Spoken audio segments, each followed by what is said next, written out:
Hi hello అందరికి నమస్తే. TDP party కోటి సభ్యత్వాలతో రికార్డ్ సృష్టించిందని చెప్పి ఇప్పుడు టీడీపీ పార్టీ నాయకులు కానీ టీడీపీ సోషల్ మీడియా వేదికగా పెద్ద ఎత్తున చర్చ జరుగుతోంది. భారతదేశంలో ఈ స్థాయిలో కోటి సభ్యత్వాలు కలిగినటువంటి ఏకైక పార్టీ మాది, అంటే జాతీయ పార్టీలు మినహాయిస్తే మా పార్టీ ప్రాంతీయ పార్టీలు మేము రికార్డు సృష్టించామని చెప్పి టీడీపీ పార్టీ చెప్తా ఉంది. మరి వీళ్ళు జాతీయ పార్టీ అని వీళ్ళే చాలా సందర్భాల్లో చెప్పారు. జాతీయ ప్రధాన కార్యదర్శి నారా లోకేష్ అని కూడా వీళ్ళు చెప్తుంటారు కదా. మరి ప్రాంతీయ పార్టీ జాతీయ పార్టీ అనేటువంటిది వాళ్ళే క్లారిటీ ఇవ్వాలి. అయితే ఈ కోటి సభ్యత్వాలు ప్రజలందరూ కూడా స్వచ్ఛందంగా చేయించుకున్నారా, లేకపోతే దీని వెనక ఏం జరిగింది అనే దానికి సంబంధించి కొన్ని నిజాలు మీకు చెప్పే ప్రయత్నం చేస్తాను. ఈ వీడియో చివరి వరకు చూడండి. మీ అభిప్రాయాన్ని మాత్రం ఖచ్చితంగా కామెంట్ రూపంలో పెట్టండి. ఎందుకంటే మీ ప్రాంతాల్లో ఖచ్చితంగా వీటికి సభ్యత్వాలకు సంబంధించి టీడీపీ పార్టీ నాయకులు ఖచ్చితంగా మీ ప్రాంతాలకు వచ్చి ఉంటారు కాబట్టి అది ఏ రకంగా సభ్యత్వాలు చేయించారు, ఏం చెప్పి సభ్యత్వాలు చేయించారు, మరి స్వచ్ఛందంగానే ప్రజలు సభ్యత్వాలు తీసుకున్నారా అనేటువంటి అంశానికి సంబంధించి మీ అమూల్యమైనటువంటి అభిప్రాయాన్ని ఖచ్చితంగా కామెంట్ రూపంలో పెట్టండి. ఎందుకంటే మీరు పెట్టేదాన్ని బట్టి నేను చెప్పేది నిజమా కాదనేటువంటిది కూడా తెలుస్తుంది కదా. సో అది అయితే ఈ కోటి సభ్యత్వాలకు సంబంధించి మనం మాట్లాడుకోవడానికి ముందు ఏదైతే 2019 ఎన్నికలకు ముందు టీడీపీ పార్టీకి ఉన్నటువంటి సభ్యత్వాలు సుమారుగా నాకు తెలిసి 50 లక్షల నుంచి 60 లక్షల మధ్య సభ్యత్వాలు ఉన్నాయన్నటువంటిది టీడీపీ పార్టీ చెప్పినటువంటి లెక్కలు. మరి అంత సభ్యత్వాలు ఉన్నటువంటి ఆ పార్టీ 2019 ఎన్నికల్లో ఏ రకమైనటువంటి ఫలితాలను చూసిందో మనం చూసాం. సో మరి అంత సభ్యత్వాలే ఉంటే వాళ్ళందరూ కూడా వాళ్ళకు ఓట్లు వేయాలి కదా. వేశారంటే మరి వేయలేదనేటువంటి ఆ ఎన్నికలను బట్టి మనకు అర్థమవుతుంది. అంటే ఇక్కడ సభ్యత్వాలు తీసుకున్నటువంటి వాళ్ళందరూ ఓట్లు ఇస్తారన్నటువంటి గ్యారంటీ లేదు.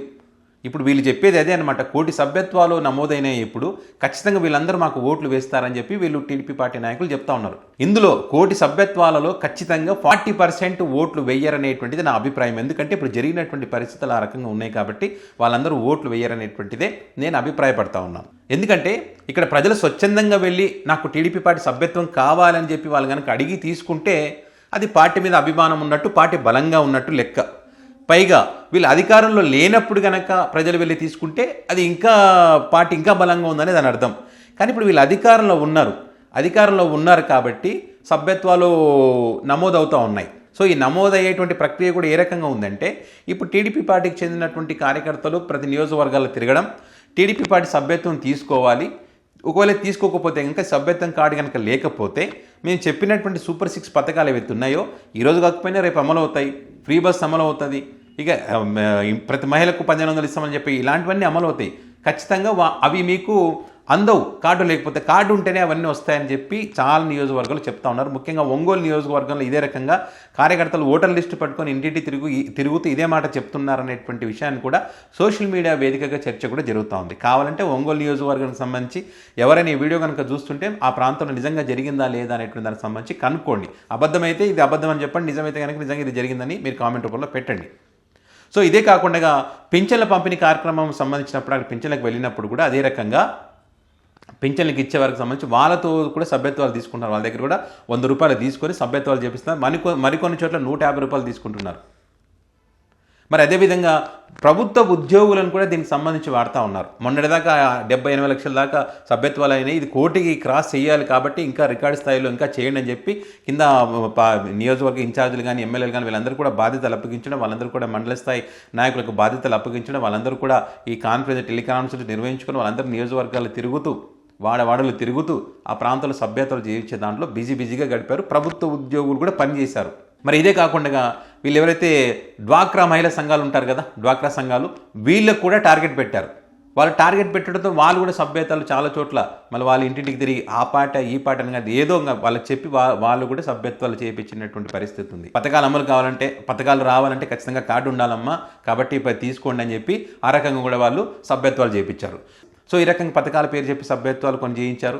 మరి అదేవిధంగా కొంతమంది ఏంటంటే 100 రూపాయలు కదా అని చెప్పి కొంతమంది చేయించుకునే వాళ్ళు ఉన్నారు. మరి అదే కాకుండా ఇన్సూరెన్స్ వస్తుంది కదా అని చెప్పి మరికొంతమంది చేయించుకునే వాళ్ళు ఉన్నారు. కొంతమంది అక్కడ లోకల్గా ఉండేటువంటి లీడర్స్ ఉంటారు. కొంతమంది ఆ లీడర్ అభిమానం ఉన్న పార్టీ అభిమానం ఉండదు. ఆ లీడర్ చెప్తే ఏదో సరే చెప్పాడు కదా చెప్తారు వాళ్ళు ఖచ్చితంగా. నేను పలానోడికి చెప్తే అక్కడికి వెళ్ళి 10 మంది ఉంటారు, అక్కడ సభ్యత్వం చేయించాలంటే వాళ్ళు ఖచ్చితంగా సభ్యత్వం చేసుకుంటారు. మరికొన్ని చోట్ల ఏంటి అక్కడ లోకల్ ఉన్న లీడరే డబ్బులు కట్టి వాళ్ళ వివరాలు తీసుకొని వాళ్ళ సభ్యత్వం చేసినటువంటి పరిస్థితి. ఖచ్చితంగా టార్గెట్ పెట్టినప్పుడు ఏం చేస్తారంటే కింద స్థాయి లీడర్లు వాళ్ళంతా కూడా ఎవరు తిరుగుతారో ఏం చేస్తారని చెప్పి ఇప్పుడు నా టార్గెట్ ఎంత పెట్టారో దీంట్లో నేను ఈ ప్రాంతంలో ఇన్ని నాకు 100 చెప్పారు కదా, నా 100 మందికి సంబంధించిన డబ్బులు నేను ఇస్తాను, దీనికి ఇన్ని సభ్యత్వాలు అని చెప్పి పలానా పేర్లు ఇది రాసుకుని చెప్పేస్తారు. అప్పుడు వాళ్ళు ఏం చేస్తారు, ఆయన డబ్బులు ఇస్తున్నాడు, ఆయన సభ్యత్వం చేపిస్తున్నాడు, దానివల్ల నాకు ఇన్సూరెన్స్ వస్తుంది కదా, నష్టమే ఉందని చెప్పి ఖచ్చితంగా వాళ్ళు కూడా సైలెంట్గా ఉండేటువంటి పరిస్థితి ఉంటుంది, వివరాలు కూడా ఇస్తారు. సో ఆ రకంగా కూడా సభ్యత్వాలు అయినటువంటి పరిస్థితి ఉంది. మరి నిజంగానే పార్టీ పటిష్టంగా ఉంటే, నిజంగానే స్వచ్ఛందంగా ప్రజలు సభ్యత్వాలు చేయించుకునేటట్లయితే, మరి బలమైనటువంటి పార్టీ అన్నప్పుడు మొన్నటి ఎన్నికల్లో ఎందుకని మీరు కలిసి పోటీ చేశారు జనసేనతో, బీజేపీతో కలిసి? బీజేపీ పార్టీ మాకు వద్దురా బాబు పొత్తు అన్నా కూడా ఎందుకని వెంటపడి కలిసి పోటీ చేశారు?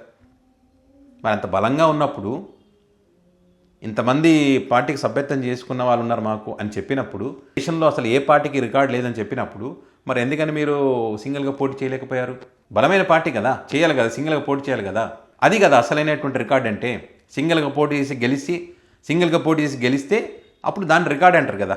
ఇప్పుడు మీరు అధికారులు ఉన్నారు కాబట్టి అధికారాన్ని ఉపయోగించుకొని ఈ రకంగా మీరు సభ్యత్వాలు చేపిస్తున్నారు తప్పితే స్వచ్ఛందంగా ఏమైనా అవుతున్నాయా? సరే, రికార్డు స్థాయిలో నమోదైనాయా, ఇంకో రకంగా నమోదైనాయా అనే విషయం పక్కన పెడితే, దీనివల్ల ప్రజలకు ఏమైనా ఉపయోగం ఉందా? మీరు రికార్డులు నెలకొల్పాల్సింది దేంట్లో?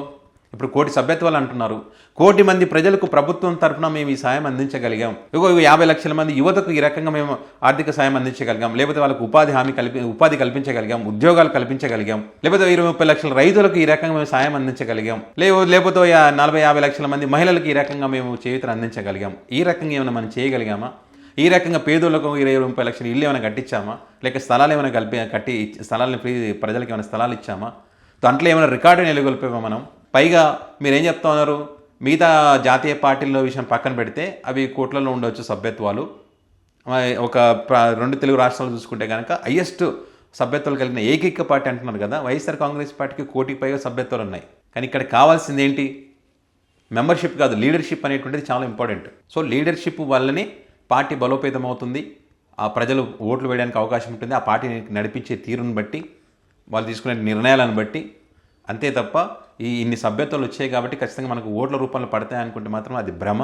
మొన్న సినిమా హీరో విజయ్ పార్టీ పెట్టాడు కదా, ఆయన అధికారంలో లేరు, అంతకుముందు ప్రతిపక్ష నేత కాదు, ఇంకా కొత్తగా పార్టీ పెట్టాడు. కొత్తగా పార్టీ పెట్టిన కొన్ని రోజుల్లోనే 1 కోటికి పైగా సభ్యత్వాలు వచ్చినాయి. అది రికార్డ్ అంటారు. అంటే ఆ అభిమానాన్ని సంపాదించుకోవడం అంటారు దాన్ని. ఆ వ్యక్తి మీద అభిమానంతో అంతమంది సభ్యత్వాలు చేయించుకున్నారు.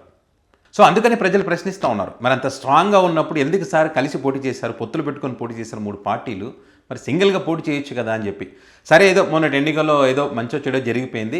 ఇక ముందు వచ్చేటువంటి ఎన్నికల్లో 2027లో జమిలి ఎన్నికలు వచ్చినా, 2029లో మామూలు ఎన్నికలు వచ్చినా కూడా ఇక సింగిల్గా పోటీ చేయండి సార్, మీకు 1 కోటికి పైగా సభ్యత్వాలు ఉన్నాయి కదా అని చెప్పి ప్రజలు అభిప్రాయపడతా ఉన్నారు. మరి ఆ ప్రజల అభిప్రాయాలకు అనుగుణంగా వచ్చేసారి మన ఇన్ని సభ్యత్వాలు ఉన్నాయి కాబట్టి సింగిల్గా పోటీ చేయండి, అప్పుడు రికార్డు నెలకొల్పండి.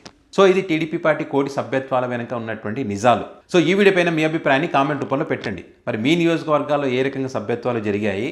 స్వచ్ఛందంగానే ప్రజలు సభ్యత్వాలు చేయించుకున్నారా, లేకపోతే పథకాల పేరు చెప్పి సభ్యత్వాలు చేయించారా, లేకపోతే పార్టీ నాయకులు వాళ్ళే డబ్బులు ఇచ్చి సభ్యత్వాలు చేయించారా అనేటువంటి అంశాలకు సంబంధించి మీకున్నటువంటి సమాచారాన్ని కామెంట్ రూపంలో పెట్టడం మాత్రం మర్చిపోవద్దు.